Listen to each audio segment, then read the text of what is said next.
Welcome to this week's Rob's Country. We're going to be talking about how we're going to feed the billions in the future, how to look after your internal parasite problems when you've got what are they called, pasture safe, otherwise irrigated land. We're also going to be previewing a couple of very important field days that you'll want to get to if you are anywhere near Canterbury. In the meantime, OCR, that's sort of been under the spotlight again. Yeah, the Reserve Bank Governor's come out and probably given us good news in reality and said that he's going to hold it at 3.5% for some time.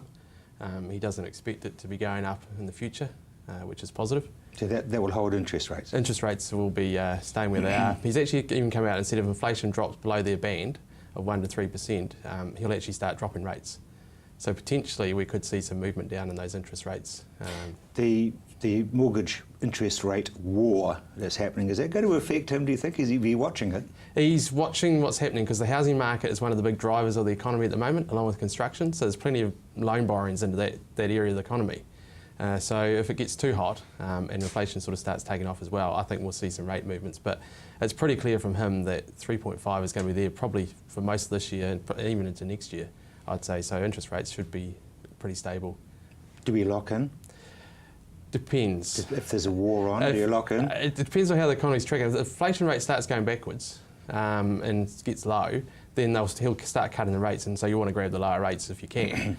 But we've already seen like 5-year rates come well below the floating, around 5.9, which is pretty low. So if you've got a lot of debt and you want to hedge your bets, I'd lock in part of it and keep some on floating and just sort of track as the year goes on as what's happening. Yeah, talk to your accountant. Yes, yeah, definitely, yeah. Livestock values. Yep, we've had, yesterday the IRD released the first lot of them. We've had the National Standard Cost values come out. So this is basically the values of rearing and growing an animal to its producing age. IRD have said that it's actually cheaper to produce an animal now, so they've all come back about 15%, except for your rising 2 dairy heifers. They're a bit more expensive, and your dairy goats are apparently costing a bit more to raise as well. Unbelievable, isn't it? Men in Wellington and women in Wellington. So what's that going to mean as far as... It means that when it comes to end of year, depending on what livestock method you use to value your livestock, you might actually have a lower value overall of what your livestock on the farm is. So you could potentially actually save a bit of tax by maybe manipulating numbers into that scheme if you can do so. It's going to be a bit of magic by your accountants basically to see what they can do. But with them going down, there is an opportunity there to potentially lower your overall profit. Accountants are worth their weight in gold, aren't they? I know that's a loaded question for you. You can only go one way with that. Well, a lot of people think we just sort of take the stuff and produce the reports. There's a lot of things that go on behind the scenes, and every stage you're always looking at what you can do to save money for the client. Yeah. Because they've worked hard to get their money, so we've got to make sure they keep it rather than giving it to the government. That's our view anyway. No point overpaying if you don't have to. No, but the other thing is you do it within the legal... Oh yeah, you got to. Yeah, we stick within the law. You don't go outside it because you can get pinged very easily. And we've had cases over the last few years where people have tried it and paid the price. So the law's there to be used, and you use it the best you can. Key word is chartered. Yes, you must have a chartered accountant because they're the reputable ones. They're the ones that are verified by the Institute of Chartered Accountants. Make sure you're above board. You've got a code of ethics you must adhere to. So, and if you have a complaint about them, you can go and lodge it, and it'll be fully investigated. It's not sort of, oh, well, tough, I'm not involved with them, go away sort of thing. Yeah. Tell me about the super rich tax that is sort of quietly quivering away. Yeah, well, IRD back in 2003 set up what they call the High Wealth Unit. It's not very well known that it's out there, but they've targeted 200 people in New Zealand who control more than $50 million each. Ooh. And these people have been very cunning. Of the 200, about 90 odd haven't paid any more tax on income than $70,000 of income. So they've been using the maximum tax rate of about 17.5%. They've got very clever accountants? Yeah, there's been a lot of devious stuff, I'd say, going on. Yeah, okay. So stuff that the accountant didn't know about. Well, I don't know if we go that far. There's some clever tricks as well, because they've actually come out and said, look, we've managed to get 70 odd million out of these people so far. They've used a lot of schemes and devices, but we're not going to tell you what they are because we're still investigating them, which means that potentially there is an issue there that there could be some cases coming out of. But on top of what they've already got, there's 120 million that is actually still in dispute. So it's a big tax take, from 200 people they're going to get potentially $200 million from this unit. So it's been a good initiative. Yeah, they'll be well paid. Tell me a wee bit about, as an organisation, the Chartered Accountants, because I would assume you're a wee bit like the law. If somebody has a case in court and it's won, that becomes the law, doesn't it, sort of thing? You know what I mean? I'm trying to say, Yes, do you guys yeah. sort of share that information as well? Does it come out and... Yeah, well, every day there's training organisations presenting stuff that we can go to. We can jump into all sorts of resources that the Institute have. And basically we've got training that we must do every year, a minimum number of hours to keep on top of what's about happening. 40 hours a year, isn't it? Yeah, It's pretty heavy. Yeah, it's a lot of hours to put into it. And that's, you know, on top of other stuff. So that's the structured training. There's also, you know, your other, where you have articles you read and case law that comes out you've got to read as well. So there's a fair bit that goes in behind the scenes in terms of our knowledge. So it's more like a medical journal. That if somebody makes a statement as far as a medical situation is concerned, everyone else can get access to it. So. Yeah, and we've got a monthly journal that comes out and it has updates of what's happening. You even get special emails, newsletters that come out if there's a big announcement that might potentially impact the whole of our business. So if IRD suddenly win a case or it's about to head to the courts and it could impact everybody in New Zealand, they'll send it out saying, hey, look, heads up, this is what's happening, keep an eye out. So it's... And it's more sophisticated than the common thing like buying a jet boat doesn't mean you've got a fire pump. Yeah, no, it's... I mean, that is simply never going to work. No, definitely not, no.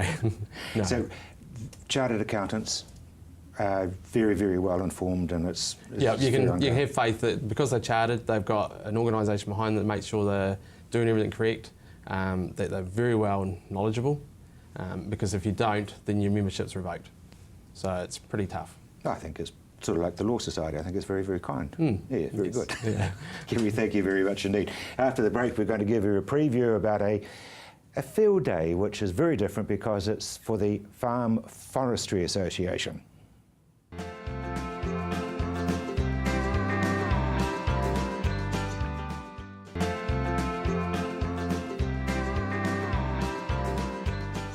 Welcome back to Rob's Country with Husqvarna Farm Forester of the Year. He's in Canterbury. Well, they are in Canterbury, I should say. Well, this year's South Island winner is from Canterbury. The well-deserved winner is Graham and Christine MacArthur from White Cliffs. Big area? Reasonable sized hill country farm, about 680 hectares, 1,700 acres. Good balanced property, and Graham MacArthur's done a wonderful job there over a lifetime, really, of planting shoulder belts and woodlots and preserving special areas. Robert, what are you looking for when you put a proposal in to the Husqvarna Farm Forestry of the Year? Well, there were 6 or 7 criteria that they measured against, and it's not only their planting that they've done, it's the engagement they've had over a long period of time with the Farm Forestry organisation, the engagement they've had with the community, the wider community, their service to the wider community in a farm forestry sense. Mm-hmm. And when I interviewed Graham and inspected the property preparing his nomination, the further the morning went on, the more fascinating his story became, because it was a wonderful story that he had to tell over a lifetime of activity and service. And this what's going to be told at the field day? Yes. Good. Yes. Good. And it's a typical thing that both the winners, the North Island winner and the South Island winner, there's a host of field day. Good. How strong's farm forestry? It's pretty strong. Probably not the strength and initiative in this decade that there was in the 1960s and 1970s. Go back then and the plains were bare, and there was a great incentive to plant a lot of trees and plant shelter belts. And but we've had a couple of wins lately, and that has dented a bit of enthusiasm. We've got a surge of dairying in Canterbury, and new technology with irrigation and pivots particularly, and that has meant the removal of a lot of traditional shelter belts. The Pinus radiatus and yes, such. Yes. But having said that, I think the face of farm forestry in the future on the plains will change. And there was already, we're seeing the emergence of lower height indigenous species being grown where the pivots can travel through Whistle or over the top. whistle over the top and get a drink every Well, they would love it, won't they? Because they're going to get the same as the pasture. Exactly. So I think, like everything in life, it's an evolving, never settled environment. It's always changing. I guess the silviculture in the past and in the future will be very different. Oh yes, yes it will. Silviculture in the past was thinning and pruning. Silviculture in the future will be probably weed control. So, in this case, what's the silviculture? What's the focus of his? Well, the focus of Graham's efforts really have been the success of his past achievements, which have been both in shelter belts and in woodlots, and sort of more traditional forestry, you might say. But he's also been very active in establishing on the properties a lot of indigenous areas. And on one of the farm properties, one of the farm houses, he's got a 2 hectare block. That's 5 acres, roughly 2 hectares, of a whole variety of indigenous plants, which are just stunningly. And he's planted all that? He's planted all that. He's propagated all that. Really? He's had a nursery on the farm where he's, I think, 300 different varieties of indigenous plants he's cultured. He's given a lot away to various projects. He's managed a lot of projects for the community. And the other thing that Graham has done, which people aren't very aware of, he's been part of the DOC's endangered species effort. And he's volunteered on 10 occasions, I think, over the last 15 or 16 years, and gone off to places like Codfish Island and Chatham Islands and Stewart Island to help in endangered species survival and track maintenance. And Isn't it amazing how much some people can get into their day, week or month? Exactly, and all voluntary stuff.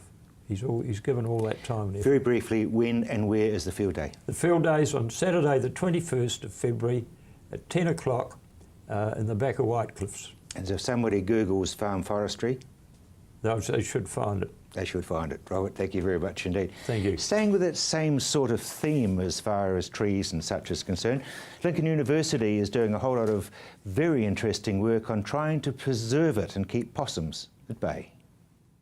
So, I mean, I suppose most of the research that we used to do before was about killing as many of them as we could, and that was probably the early stuff that I did with my PhD research. Since then, it's kind of been more about working out where they are when they're down at low numbers, so it's more about detection and surveillance of them, how their behaviour changes, and what we can then do to target them after the initial control operations. So you've got a few tools. We do, yep. So, I mean, they still use these. So we were talking before about leg hold traps, but these are the only ones that are able to be used, still specifically for possums in New Zealand. And the problem that we have with this and with other ones is they're quite bulky, they're a bit expensive, and the animal welfare issues mean we need to check the traps every day, so there's quite a big labour requirement. So some of the new things that we're looking at working on now are non-invasive ones. So I've talked about there's wax tags, and I also talked about chew cards. So we have little similar ones here that we put a nice little bait in the end of that and nail that to a tree, and we can work out what the animal is from their bite marks. There'll be those who would suggest why not put cyanide in there and then you can count the bodies. That's true, but you've got to find where they are is the main one. So certainly they are, and at 80 cents per capsule for cyanide, it becomes expensive when you're only looking maybe for 10 or 20 animals. So what this information will tell you is how many animals, well, we'll come to that in a minute, but where the animals are, and then we know where we can better target them using the least amount of resources. So you're looking at biting. Yep. What's the purpose of that? Well, they have a unique tooth structure. So for these ones here, they will bite into the soft material. I mean, they're kind of like when we see something, if we want to investigate something, we look at it. With a nocturnal animal like a possum, they tend to grab hold and bite it, see whether I can eat it or not. And looking at the bite marks really early on, we worked out that possum bite marks were quite different to other bite marks. So we might get rats biting this, we might get cats biting this, or hedgehogs or various other things.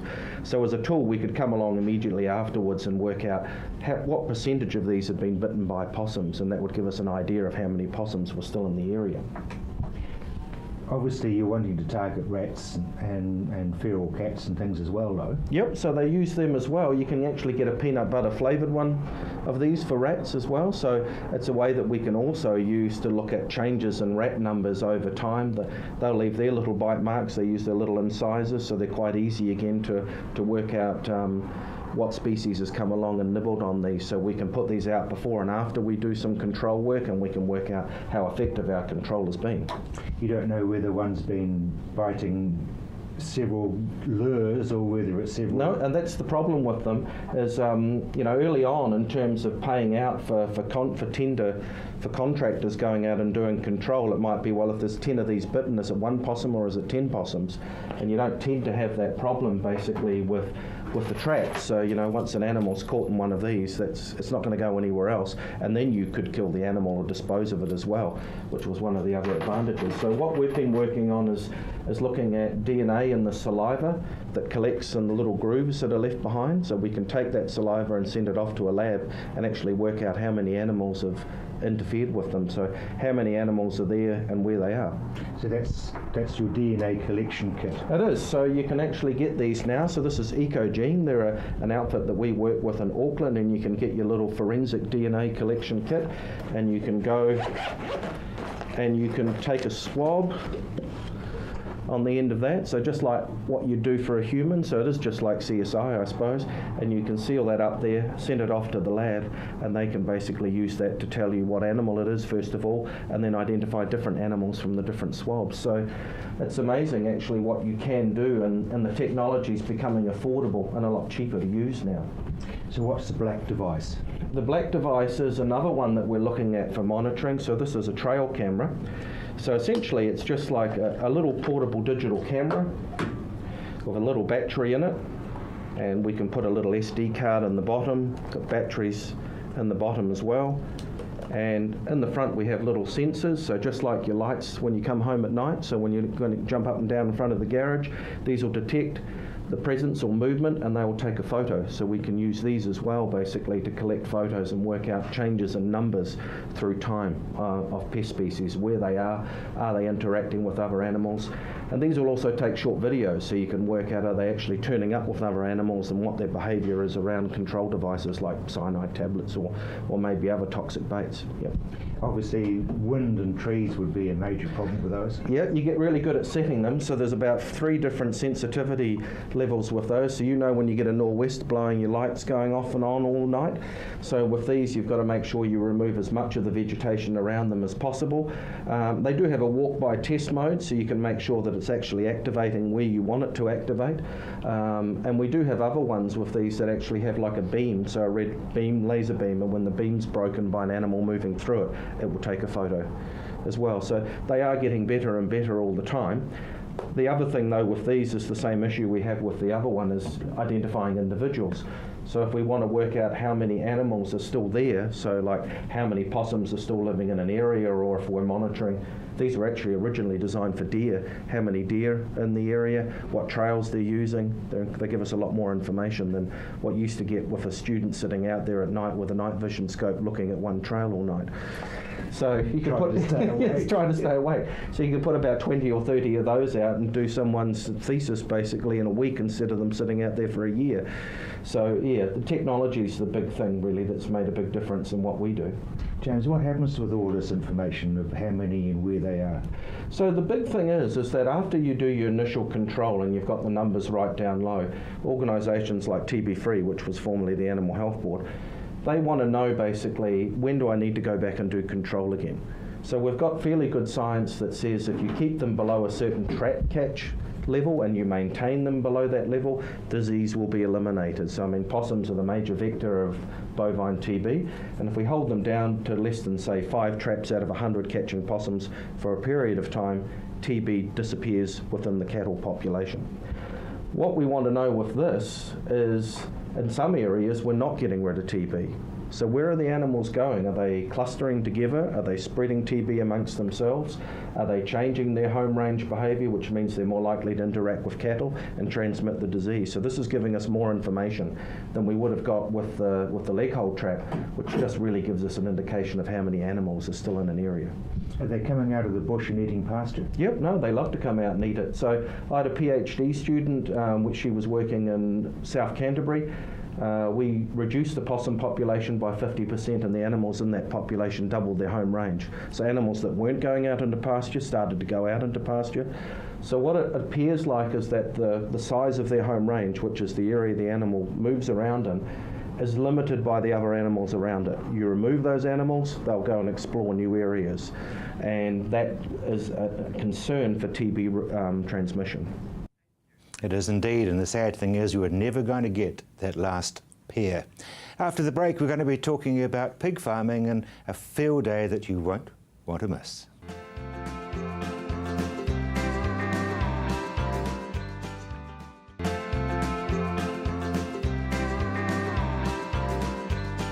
Welcome back to Rob's Country. South Island Farmer of the Year is a very prestigious award, and Holly's going to get terribly humble on me right now, but congratulations to you and the family. Thank you very much. And it's very interesting that you're in pork production. Tell us a wee bit about how that came about and how it got started, because it was pretty small beginnings.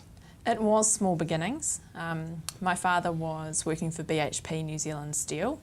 He was looking at a bit of a career change. I think farming was something that was always going to be hard to achieve with the capital requirements, no matter which industry you went into.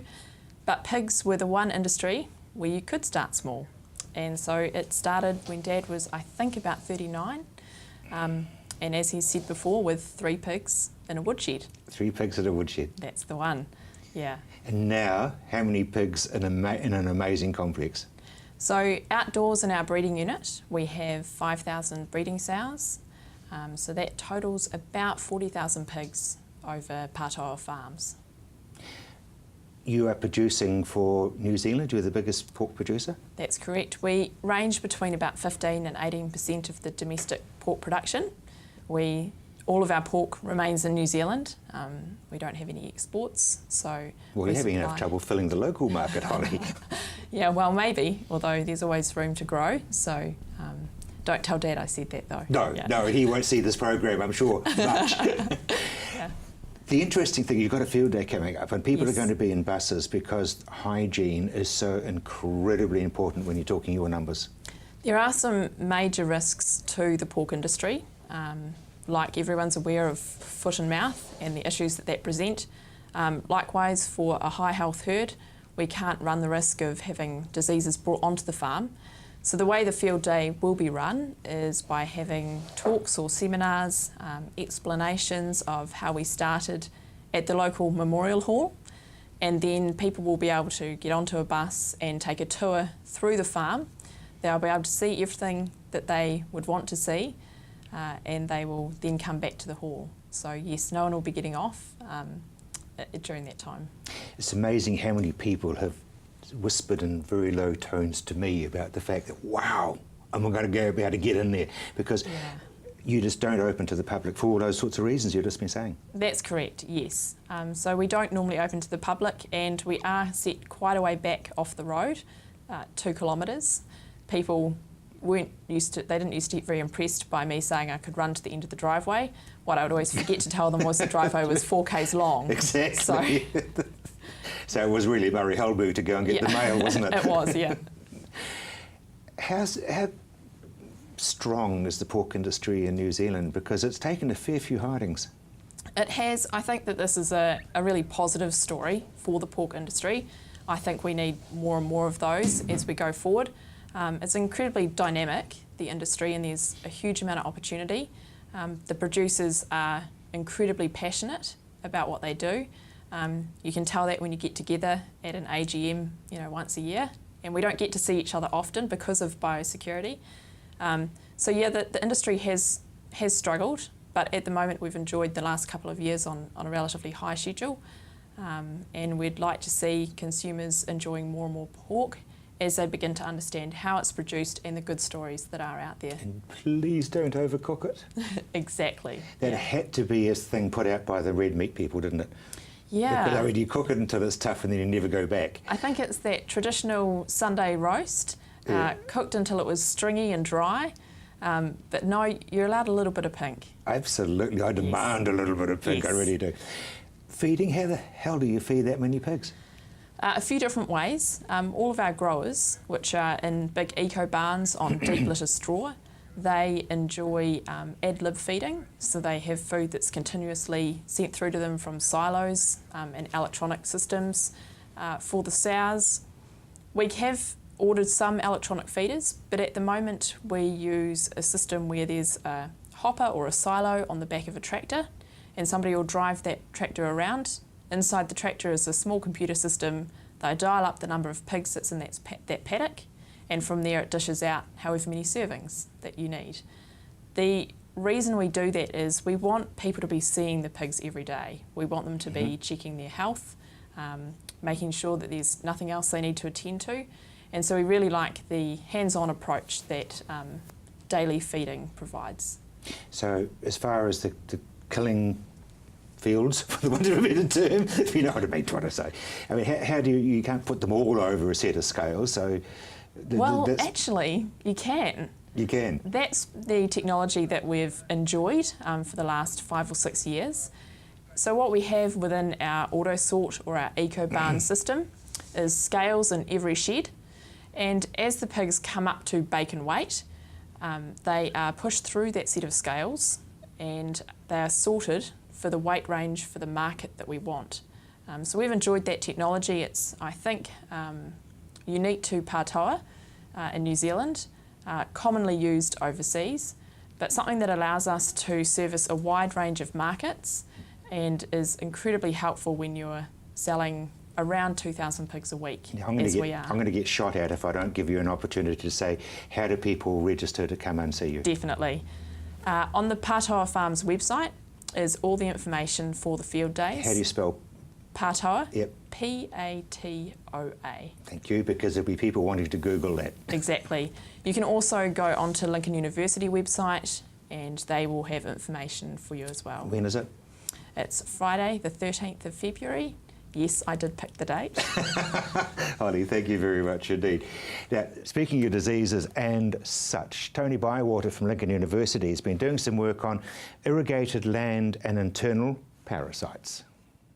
In terms of summer safe environments in particular, I think one of the biggest constraints to productivity and the problem that has the potential to blow out enormously is internal parasites. We've got some new drenches, but if we allow resistance amongst the worm population to develop to those drenches, then we lose the ability to control the problem. So on the Summer Safe unit in Lincoln Sheep, we're looking at alternative ways of managing parasites, internal parasites. And there's a number of ways that you might do that. One way is that you only drench those animals that actually need it. In most cases, farmers don't know which animals need it, so they drench all of them.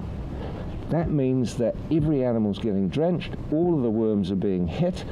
Anything that survives that is going to be resistant to that drench. So the problem with blanket drenching is that you build up resistance quickly in the worm population. If you can identify those lambs in particular that don't need drench, they're the ones that are still growing, don't drench them. If you don't drench them, the worms in them are going to be shedding eggs that are not resistant to the drench. So you maintain a population of susceptible worms. This is called targeted selective treatment. Dr. Andy Greer here is the expert in that area, and that's part of our Lincoln Sheep trial is looking at the system's effects of only drenching those animals that need it. The other side of this is that the primary source of worm larvae that contaminate the animals is actually the ewe around lambing, because she has such high protein demands from pregnancy and lactation that she loses her immunity to the worms. So if we can somehow get more protein into her so that she retains or restores that immunity, then she'll take care of the worms and we don't need the drench. Again, means you're going to not develop resistance to the drenches. So these are the kinds of things we're looking at in terms of parasite management. I can't overstate how important parasite management is in sheep farming. If we don't get it right, sheep farming could be history. How can you tell which young sheep need it and which young sheep don't? How fast they're growing. If they're growing, they don't need it. Even if they've got the worms, they're tolerant of them. If they're not growing, chances are they've got a worm problem. So this is one of the beauties of RFID, the radio frequency identification tags. Run the lambs through the chute, automatic weighing, automatically detects which ones they are. If they've grown in the last 2 weeks, don't drench them. If they haven't, drench them, because they've got a problem. So you only drench those that need it. And the work that Andy's been doing shows that you use less than 50% of the drench. But the important thing is that you maintain the efficacy of that drench. In other words, you don't develop that resistance in the worm population, and that's the real key. Cost of the drench is probably not that huge, but the cost of losing our ability to control those worms in the longer term is major. And by the sound of it, you've got to have a lot of feed in front of them rather than the desert billiard balls we've got at the moment. Yeah, well, yeah, that's a fair point. It's probably more important in a summer safe environment where you'd expect to have more feed, simply because the larvae survive better in moist conditions. In this kind of dry stuff, the larvae don't survive. So in real dryland situations, carryover of larvae from one year to the next is significantly reduced. So if you've got a resistant population, in a sense, who cares? They're not going to survive till next year anyway. So dryland and summer safe environments are a little different. Of course, dryland has moist years as well, so the problem's still there, but generally speaking, it's likely to be more of an issue in terms of development of resistance in a summer safe type of environment where you've got better feed. That resistance thing is something that will never, ever go away. Tony's back after the break talking about feeding the billions.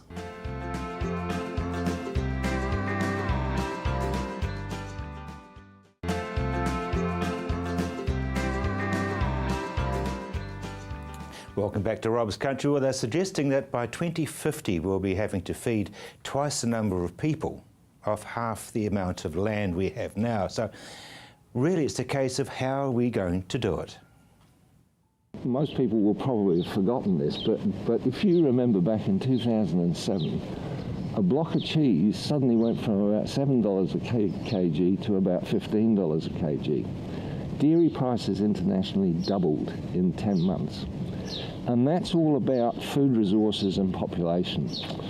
And what we're looking at is a massive increase in the population over the next 30 to 40 years, and a reduction in all of the resources that we've got to produce food. So farmers are going to have to double food production in the next 30 years with less land, particularly less fresh water, probably less fertilizer, less fuel, and by the time we really get to the crunch on the fuel, who's going to get it? The army or the farmers? You figure it out. So we're facing a real crisis globally in terms of the resources that we've got to produce food and the demand that for food. And that demand is also changing. It's not just doubling food production, it's also changing the diet, because as the food, as the population of the planet develops, gets more wealthy, it changes its food preferences and to high quality protein. That's what's driving the dairy price. Increases in middle class in some very big countries, China, India, Russia, and they want high quality protein. But we've also got the global financial crisis thanks to the States. And so in 2007, prices went up in 10 months, more than twice. Then they came down again in 2008 because of the global financial crisis. And that's the pattern that we're in right at the moment. Real volatility in food prices, but every peak is higher than the last one, and every trough is higher than the last one. So the price pressure is up, and longer term, we've got a real issue. What do we do to prepare for it so that we're in the pound seats? Well, interesting question, really. I mean, on a global scale, New Zealand probably doesn't matter terribly much. We're a drop in the bucket. But it's amazing how much people look at New Zealand in terms of what we do in food production. Because we really do, despite all the sort of debate about our environmental situation and so on and so forth, we really do produce food efficiently and pretty much environmentally friendly. And we're going to have to get more environmentally friendly. The limits that are coming on, nutrient leakage, etc. We're going to have to adapt to those and find farming systems that will operate profitably in a new environment. I mean, in many ways, it's a really exciting time for research people to look at these new systems. But people do look at New Zealand and what we do. So maybe we've got a bigger role in a sort of leadership sense than the size of the country and our production actually indicates. There'd be those who would say that we need some top salespeople rather than bleat on about how clean our water is. Yeah, okay. There's it's an interesting question. What is our market going to be? Is it going to be the high-end niche stuff, or is it going to be the sort of bulk commodity stuff that feeds the world, if you like? And I think probably New Zealand is still going to be aiming for the high-end niche market. That's high-quality protein. That's our forte, if you like. But we're going to have to do it in an efficient and environmentally sound way. And we're also going to have to find new ways of doing things. One of the startling statistics is that we could run out of fresh water in the next 15 years. Globally. Run out of fresh water, okay? The reason I say that is because urban and industrial use is increasing at an alarming rate. Right now, we use about 12,000 cubic kilometres, I think I've got the right units, of water for urban and industrial use, and about 27,000 or something, I might have got those numbers wrong, cubic kilometres for agriculture. Urban use and industrial use could double or triple in the next 15 to 25 years. There is no more fresh water, so where's it going to come from? It's going to come from agriculture.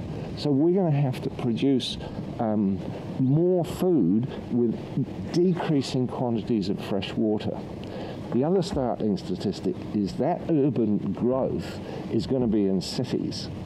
The prognosis is that by 2040, 35, can't remember the number, the mega cities of the world, which is the ones that are more than 10 million people, are going to occupy a space bigger than China. Can you imagine that? A city the size of China. It's not going to be one city, it's going to be lots of cities. But think of the sunshine and the water that hits a city the size of China. We have to capture that. And it's not just about, green buildings, it's about capturing energy, water, and converting it into food and usable energy in the form of electricity or whatever. That's the challenge globally, is to change our agricultural thinking to city agriculture on the roof. okay, where the sunshine and the rain is. Interesting question. We're rebuilding a city in Christchurch. Should we be thinking about that? It's not that far away. 15, 20 years, and we're going to have to be doing that. The farming on rooftops. Yep. Probably not livestock. Livestock will be out on the pastures around the cities, probably. Ruminant livestock in particular, because they're so much more efficient in a global food sense than non-ruminants. But a lot of the vegetables, fruit, probably stick to those two, being produced within the cities. I mean, you think of the logistics of moving food into and out of a city of 40 million people. It's huge. Why not grow it in the city? You don't have to move it. You're not going to have the petrol to move it anyway, so, you know, it makes sense.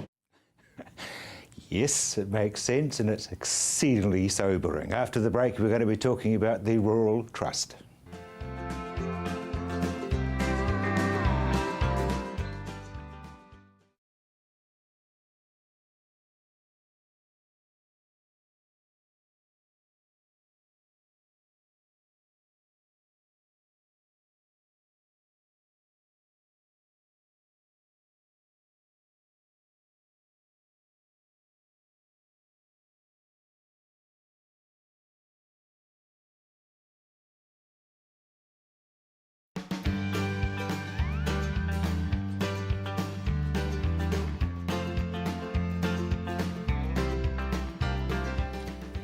Welcome back to Rob's Country. Interesting thing, we've got a really bad drought in most of New Zealand, but for what most people see, it's green, pasture safe, or whatever they were saying. In other words, irrigated land. But Doug, the drought is biting.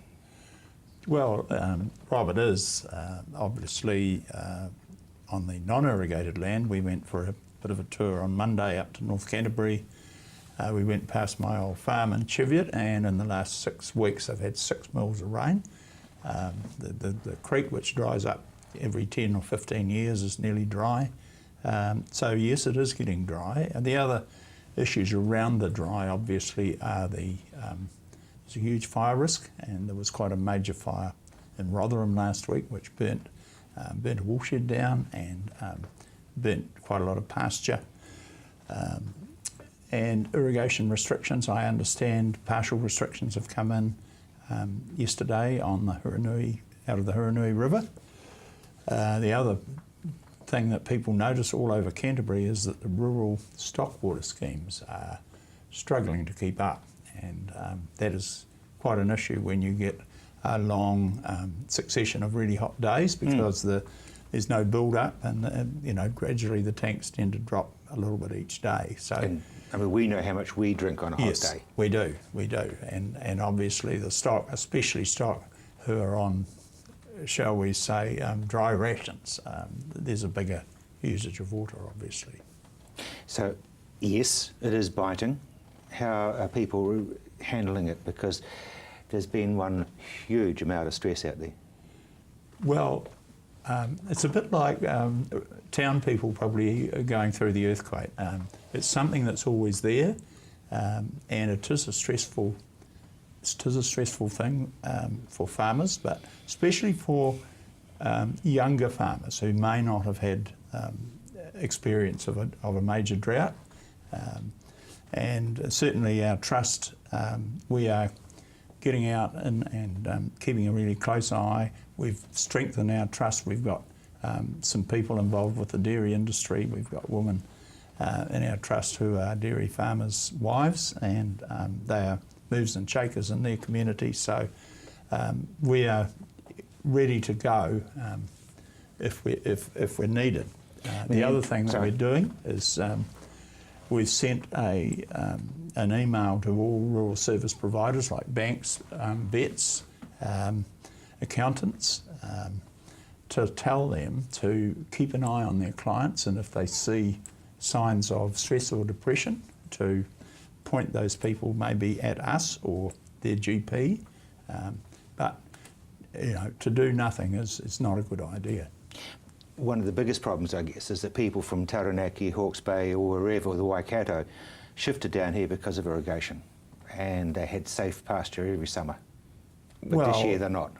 I suppose that's right, and I know that especially given the low payout, there's really a double whammy for those people. If there are restrictions on a wider scale in the dairying areas of Canterbury, then it really will be a fairly serious situation. I think already there have been many tragedies, and if you have a person taken out of the equation because he or she couldn't handle it any longer, all the flow-on effects, there's all those, the cattle, there's the people who work there, there's the families. It's not just a ripple, is it? Boof. Well, we're actually fielding more calls than normal, certainly since Christmas, and some of those are related to depression and stress, normal stress, but there's quite a variety. I mean, there's not just the drought. I mean, stress issues, one of the major stress issues, and you're probably aware of this, is the rules around environmental rules, especially around sheep and beef farmers who didn't quite understand that they applied to them. They thought it was a dairy thing. So that's quite a stress issue. Right to farm issues, something farmers have never even had to think about. Doug, how do you get a farmer to admit there's something wrong? Because I know that you don't talk. I think that's getting easier. A lot of it's to do with the new generation of farmers' wives who are not prepared to sit back and walk a couple of steps behind the farmer, and they are getting out there and making sure they have a relationship with their GP, and they're dragging their husbands along. And the next thing is to get the husband to actually open up and admit that he's got a problem. That doesn't always happen either. Doctors are very good at it. Yeah. Doug, thank you very much indeed, and I hope that we've saved at least one. Phone numbers that you want to jot down on your screen now.